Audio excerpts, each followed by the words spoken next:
In 2025, Russia will spend almost 1 out of every 2 tax rubles on war. 17 trillion rubles are allocated to defense and internal security. That is close to 40% of the entire state budget. At the same time, schools, hospitals, and social services must operate on what remains. This is no longer a temporary response to crisis. It is a structural shift toward a permanent wartime economy. Here is the paradox. Russia is not collapsing. Factories are running. Employment remains high. Official growth figures still appear stable. So what is happening beneath the surface? And how long can an economy function when war becomes its most reliable source of activity?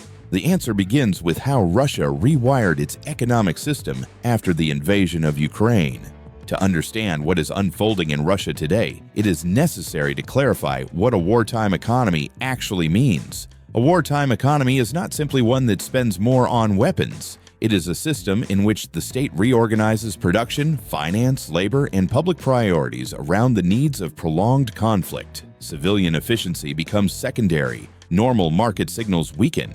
Economic success is measured less by rising living standards and more by output that serves the battlefield. Since the invasion of Ukraine, Russia has moved steadily in this direction. What began as emergency measures in 2022 has hardened into long-term planning.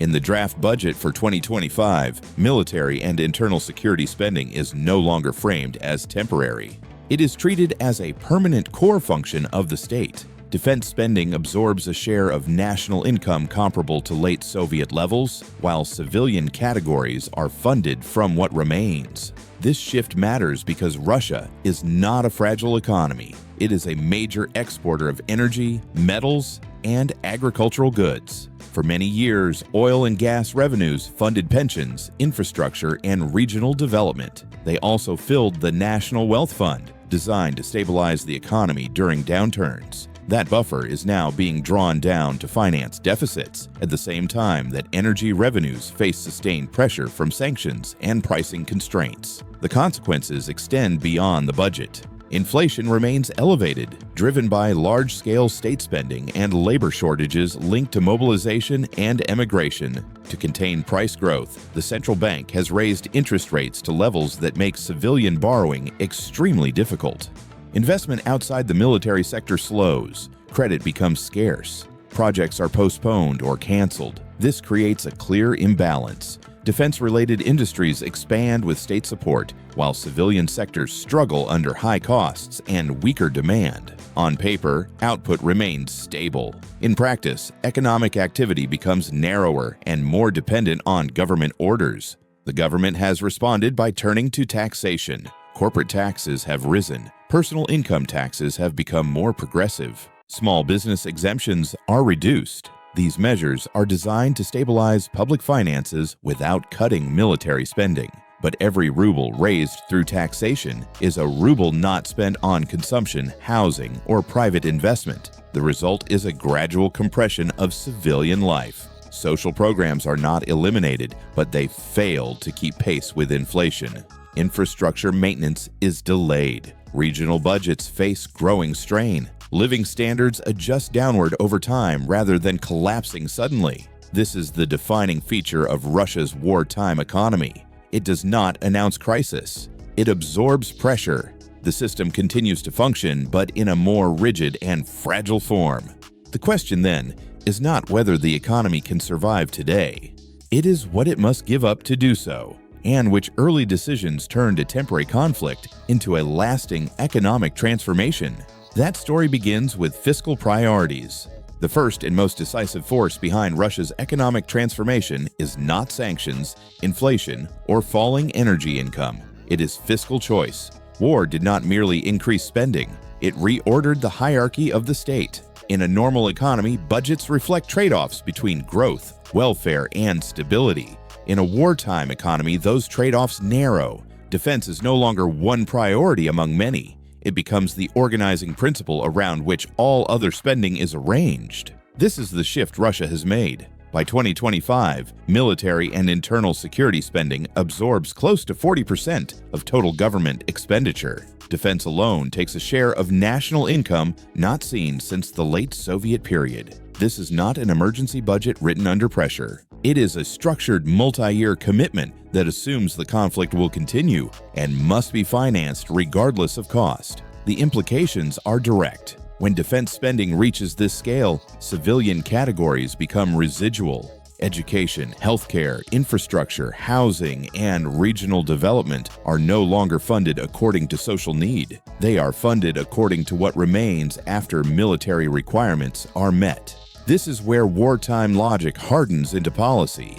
Instead of asking how much defense the economy can afford, the state asks how much civilian life can be compressed to sustain defense. Budget priorities reflect this logic. Civilian programs grow slowly or stagnate in real terms. Support for small businesses is reduced. Long-term investment projects are delayed or postponed. Regional transfers are tightened. These choices are rarely presented as cuts. They are framed as efficiency or temporary restraint. At the same time, defense-related industries are insulated from pressures facing the rest of the economy.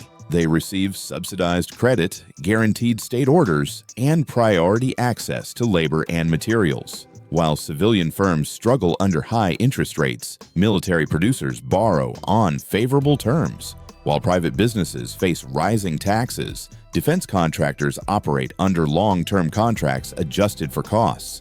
The result is a two-speed economy. One segment expands under state protection, the other slows under financial pressure. From the outside, this looks like resilience. Factories operate continuously. Employment remains high. Output data appears stable, but this stability is misleading. Growth driven by defense does not behave like normal growth. It does not raise productivity across the economy. It does not sustainably improve living standards. It concentrates activity in sectors that exist only as long as the conflict continues. In effect, the state replaces consumer demand with state demand. Households reduce spending. Businesses delay investment. The government becomes the buyer of last resort, ordering military equipment at scale. This strategy works in the short term. It prevents mass unemployment and cushions the immediate shock of war. But it also creates dependence. The more the economy relies on military orders, the harder it becomes to reduce them without triggering contraction. History offers a cautionary lesson. Long periods of military mobilization can preserve the appearance of strength, while civilian productivity erodes beneath the surface. The system holds together, but future growth weakens. The critical point is this. These outcomes are not accidental. They are the result of deliberate budgetary decisions repeated year after year. The war did not hijack the economy. The state redesigned the economy to serve the war. Once that redesign is in place, reversing it becomes increasingly difficult. The central question shifts. It is no longer how much the war costs. It is what happens if the spending ever stops. That question leads directly to the second pillar of the wartime system: energy revenues and financial buffers that once made these choices sustainable. For much of the past 2 decades, Russia's economic model relied on a single stabilizing force. Energy revenues paid for everything else: oil and gas income funded pensions, public sector wages, infrastructure, and reserves. When prices were high, the state saved. When prices fell, it drew on those savings. This mechanism allowed Russia to absorb shocks without major fiscal disruption. That mechanism is now under sustained strain. Since the war began, Russia's energy sector has faced persistent pressure. Sanctions, pricing restrictions, transport limits, and financial barriers have reshaped how oil and gas reach global markets. Exports continue, but under altered conditions. Discounts are wider, transport costs are higher, transactions are more complex. Each barrel sold now delivers less value to the state than before. This matters because the wartime budget assumes energy will continue to support rising spending commitments. When that assumption weakens, fiscal space tightens across the system. Energy income has declined compared to earlier periods. This does not reflect resource exhaustion. It reflects reduced state capture of export value at a time when expenditures are locked in. The gap between income and obligation widens year by year. To close that gap, the government has relied increasingly on financial buffers. The National Wealth Fund was created to stabilize the economy during downturns and protect long-term obligations. During the conflict, those reserves have been drawn down steadily to finance deficits and support spending priorities. This produces what can be described as a budget trap. As long as energy revenues remain under pressure and military spending stays elevated, the state must seek funding elsewhere. The options are limited. External borrowing is constrained. Domestic borrowing is costly. Monetary financing risks accelerating inflation. That leaves higher taxes and slower civilian spending growth. This pressure filters into daily economic life. Tax rules become stricter, exemptions narrow, compliance costs rise. Civilian budgets grow more slowly than prices. These changes are not presented as emergency measures. They reflect a structural imbalance between revenue and expenditure. The trap reinforces itself. Higher taxes reduce consumption. Weaker consumption slows growth outside the military sector. Slower growth narrows the non-energy tax base. The state then faces renewed pressure to raise revenue or compress spending again. Meanwhile, defense spending remains politically protected. It is treated as essential and non-negotiable. In practical terms, energy wealth no longer supports society broadly. It is increasingly absorbed by the costs of war. Officials often highlight trade reorientation and new export routes as signs of resilience. Those adjustments are real. They keep production flowing and prevent sudden collapse. But they do not rebuild the revenue base that once allowed Russia to fund both security and civilian development at the same time. Over time, this erodes a central advantage of the earlier economic model. Energy no longer provides flexibility. It merely slows adjustment. As reserves decline, the margin for error narrows. Each shift in energy prices carries greater fiscal weight. Each budget cycle becomes a more difficult balance between war and welfare. This leads directly to the next pressure point: inflation and monetary policy. Because when falling energy income meets high interest rates, the strain on the civilian economy intensifies. If fiscal policy determines where money is spent, monetary policy determines who absorbs the pressure. In Russia's wartime economy, inflation and interest rates have become the primary adjustment tools. They work quietly, but with lasting effect. Inflation did not rise because goods disappeared from shelves. It rose because large volumes of state spending entered an economy already constrained by labor shortages, disrupted supply chains, and external restrictions. Defense production expanded rapidly. Military factories competed for workers. Imports became slower and more expensive. Prices responded. For households, this was not an abstract trend. Food prices increased first. Essentials consumed a larger share of income. Savings lost value. Even families with stable employment felt the erosion over time. The central bank faced a narrow set of options: allow inflation to persist and risk undermining confidence, or raise interest rates and slow civilian activity. It chose tightening. Interest rates were raised to levels that make borrowing extremely expensive. For most civilian firms, loans at these rates are not tools for expansion. They are obstacles to survival. Investment plans were delayed. Hiring slowed. New projects were postponed. Here, the wartime divide becomes visible. Defense-related industries are shielded. They receive subsidized financing and guaranteed state orders. Civilian firms are not. They face the full weight of tight monetary conditions. Small and medium-sized enterprises feel this pressure first. Many operate with limited reserves. When refinancing becomes impossible and demand weakens, downsizing or closure becomes the rational response. Some firms move into informal arrangements, not by preference, but to endure. Households experience the squeeze from another direction. Mortgages become harder to access. Consumer credit contracts. Large purchases are postponed. As spending falls, sectors such as retail, construction, and services weaken further. This creates a reinforcing loop. Lower demand reduces revenue for civilian firms. Reduced revenue limits investment. Lower investment slows productivity growth. Meanwhile, defense output continues, masking the slowdown elsewhere. From the outside, the economy appears stable. Employment remains high. Industrial output holds up. But stability is maintained by state demand rather than private activity. Over time, incentives shift. Capital flows toward protected sectors. Skilled workers follow higher wages into defense industries. Entrepreneurial risk declines. Innovation weakens. The long-term cost is cumulative. Productivity growth slows. Civilian exports stagnate. The tax base outside the military sector narrows. Each year, it becomes harder for the civilian economy to generate momentum on its own.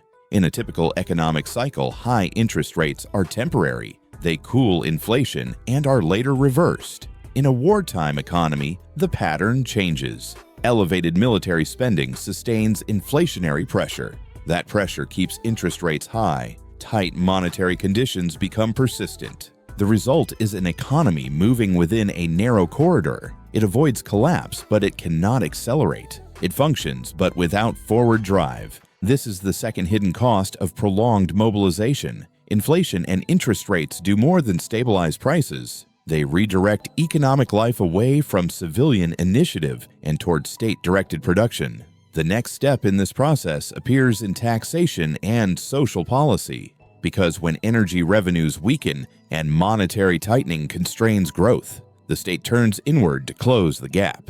When energy revenues weaken and borrowing options narrow, the burden shifts inward. In Russia's wartime economy, that burden increasingly falls on households and small businesses, not through sudden austerity, but through steady pressure that reshapes daily life. Taxation becomes the central mechanism. Over time, the tax system moves away from simplicity toward extraction. Corporate taxes rise. Personal income taxes become more progressive. Thresholds and exemptions that once protected smaller enterprises are reduced. Each change is presented as measured and necessary. Together, they form a continuous tightening. On paper, this appears balanced. Officials argue that those with greater capacity should contribute more during a period of national strain.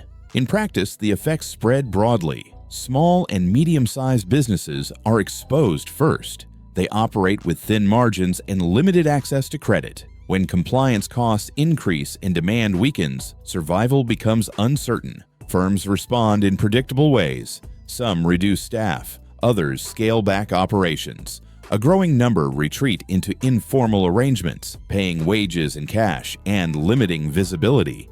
This is not driven by opportunism. It is driven by endurance. Households adjust in parallel. Indirect taxes raise prices gradually. Progressive taxation reduces disposable income over time. Inflation continues to erode purchasing power. No single change feels dramatic. Together, they alter behavior. Spending shifts toward essentials. Major purchases are postponed. Education and mobility are delayed. The middle class becomes more cautious and more defensive, focused on stability rather than advancement. At the same time, social spending fails to keep pace with rising costs. Pensions and benefits adjust slowly. Regional budgets struggle to maintain services. Healthcare and education continue to operate, but under growing strain. Maintenance is deferred. Equipment upgrades are postponed. Quality declines without formal cuts. This is how the wartime economy reshapes civilian life, not through visible collapse, but through compression. The state does not abolish social programs. It allows inflation and administrative friction to do the work. It does not close small businesses directly. It raises costs until many disappear on their own. Defense spending, by contrast, remains protected. It is treated as essential and non-negotiable. Civilian spending becomes flexible. Over time, this distinction reshapes expectations. Citizens adapt to lower standards. Businesses learn to operate smaller. Regions rely more heavily on federal transfers that are increasingly conditional. There are political consequences. Stability is maintained, but it rests less on prosperity and more on endurance. Economic initiative gives way to compliance. Ambition narrows. The irony is that this pressure does not strengthen the system in the long run. It concentrates economic power in sectors tied to the war effort and weakens resilience elsewhere. The civilian economy contracts by attrition rather than decree. A society can endure this pattern for years, but endurance carries a cost. Each year of gradual erosion reduces the capacity for recovery. Skills fade. Investment habits change. Expectations reset lower. By this stage, the structure is complete. Fiscal priorities favor war. Energy revenues no longer cushion the system. Monetary policy constrains civilian growth. Taxation extracts from a narrowing base. Social life adjusts downward. The economy survives, but it survives by consuming its civilian foundation. That leads to the next question. How does this experience compare with other countries that lived through prolonged military mobilization? And what followed when war became a permanent economic condition rather than a temporary emergency? To understand where Russia's wartime economy may be heading, it helps to look beyond its borders. Prolonged military mobilization is not unique. Other states have followed similar paths. What differs is how long those systems endured and what they sacrificed along the way. The first point of comparison is scale. Russia's military spending now sits far above typical peacetime norms. In most advanced economies, defense is treated as a strategic obligation with limits. It supports security, but it does not organize the entire economy. When military spending remains elevated for years, it stops behaving like insurance. It becomes a structural constraint. History offers a clear parallel. During the Cold War, the Soviet Union sustained very high military expenditure over decades. That commitment preserved geopolitical reach, but it steadily hollowed out civilian life. Consumer goods lagged, innovation slowed, productivity weakened. The system did not fail suddenly.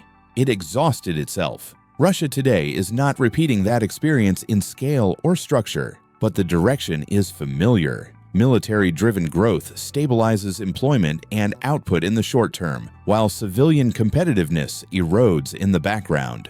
The longer this pattern persists, the harder it becomes to restore balance. Other economies operating under long-term security pressure show similar outcomes. When access to capital, technology, and trade is constrained, growth continues in narrow channels while broader development stalls. Living standards flatten. Skilled workers leave. Informal economic activity expands. The system adapts downward rather than reforming upward. Even countries that managed wartime mobilization successfully shared one crucial feature. The conflict ended. During the Second World War, the United States reoriented its economy toward military production. Civilian consumption was restricted. Taxes rose. Industry operated under state direction. But when the war ended, military spending fell sharply. Resources returned to civilian use. Investment surged. Productivity followed. That transition mattered more than mobilization itself. In Russia's case, no such transition is built into current policy. Defense contracts extend across multiple years. Industrial capacity expands on the assumption of sustained demand. Workers retrain for military production. Regions become dependent on defense orders for employment and revenue. These commitments create a lock-in effect. Each year of continued mobilization raises the cost of reversal. Scaling back military spending risks unemployment, regional distress, and political resistance. Maintaining the system becomes easier than unwinding it. There are technological consequences as well. Innovation thrives in competitive civilian markets. It weakens in protected environments dominated by guaranteed state contracts. As capital and talent flow toward defense industries, civilian sectors fall behind global peers. Productivity growth slows. Export competitiveness narrows outside a limited set of goods. Social effects accumulate alongside economic ones. Prolonged wartime economies normalize lower expectations. Citizens adapt to fewer choices, slower mobility, and declining public services. This adaptation prevents immediate instability, but it also reduces pressure for reform. Stability becomes endurance rather than improvement. Demographics reinforce the trend. Economies under sustained strain tend to see lower birth rates and outward migration. Russia already faces demographic pressure. Mobilization and immigration accelerate it by removing working-age adults from the civilian economy.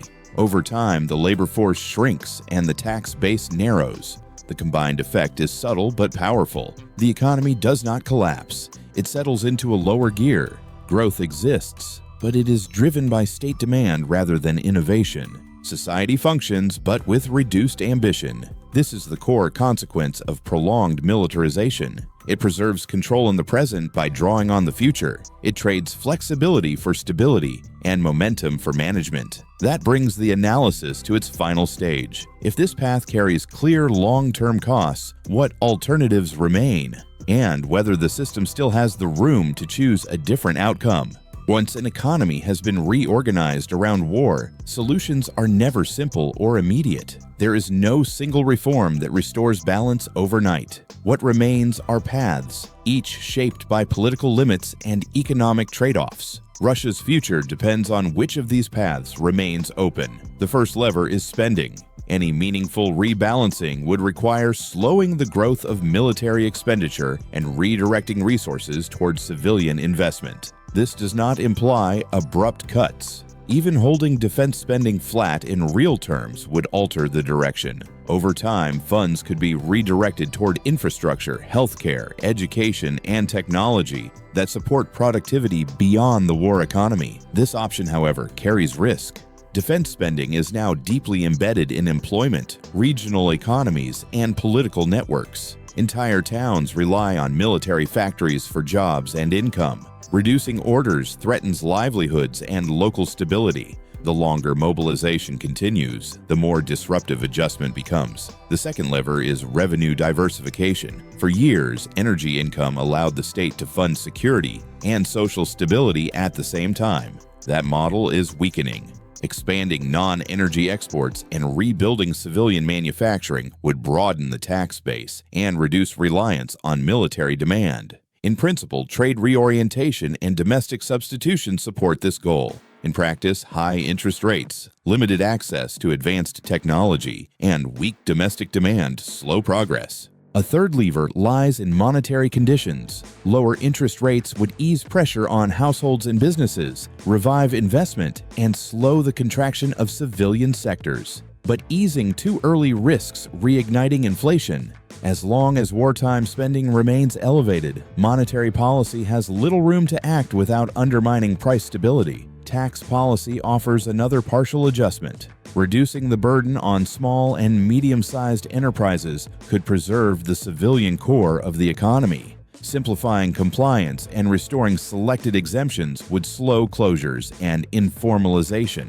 Yet this conflicts with immediate fiscal needs. In a wartime system, short-term revenue often takes priority over long-term resilience. Beyond technical tools lies the most decisive variable: the conflict itself. Every other solution assumes continued war. A reduction in large-scale hostilities would not instantly repair the economy, but it would reopen options that are currently closed. Military spending could be reduced gradually. Inflationary pressure would ease. Interest rates could fall. Capital and labor could return to civilian uses. History suggests that post-conflict recovery is possible, even after extended mobilization, but it requires deliberate transition. Defense factories must be retooled, workers retrained, budgets rewritten, expectations reset. None of this occurs automatically. There is also a quieter scenario. If the conflict continues without resolution, the economy may settle into prolonged stagnation, not collapse, but endurance. Output remains managed, employment stays controlled, living standards erode slowly. The system survives by lowering ambition rather than restoring growth. In that future, the wartime economy becomes self-sustaining, not because it is efficient, but because alternatives have been crowded out. At that point, reform becomes more disruptive than continuation. Russia has not yet reached that stage, but each year of sustained mobilization moves it closer. The road ahead is shaped less by technical capacity than by choice. Whether the state prioritizes short-term control or long-term prosperity, whether war remains an exception or becomes the economic baseline, that choice determines whether the economy can be rebuilt to serve civilian life or whether endurance becomes its defining feature. Russia's wartime economy illustrates a pattern that is easy to overlook and difficult to reverse. It shows how a modern state can avoid sudden collapse while steadily dismantling the foundations of civilian life. Budgets remain operational, factories stay open, employment appears stable. Yet beneath these surface indicators, the economy becomes narrower, more rigid, and increasingly dependent on conflict. The central lesson is not that war destroys economies overnight. It is that prolonged war reshapes them over time. Resources drift away from education, healthcare, and innovation. Civilian growth gives way to managed output. Endurance replaces ambition. There is a broader warning here. When military spending becomes untouchable and civilian society is asked to absorb the cost year after year, the price is not paid all at once. It accumulates gradually through lower expectations, weaker institutions, and lost potential. Incentives shape outcomes. When an economy is built to sustain mobilization, it begins to reward permanence rather than progress. Russia's experience is not unique, but it is instructive. It demonstrates how stability can coexist with erosion and how survival can mask long-term decline. Understanding this dynamic matters, not only for analyzing Russia, but for recognizing the economic shadow cast by prolonged conflict anywhere. If this analysis helped clarify that connection, consider sharing it, subscribing for deeper long-form analysis, and joining the discussion, because the true cost of war is not measured only on the battlefield. It is written quietly into budgets, prices, and futures.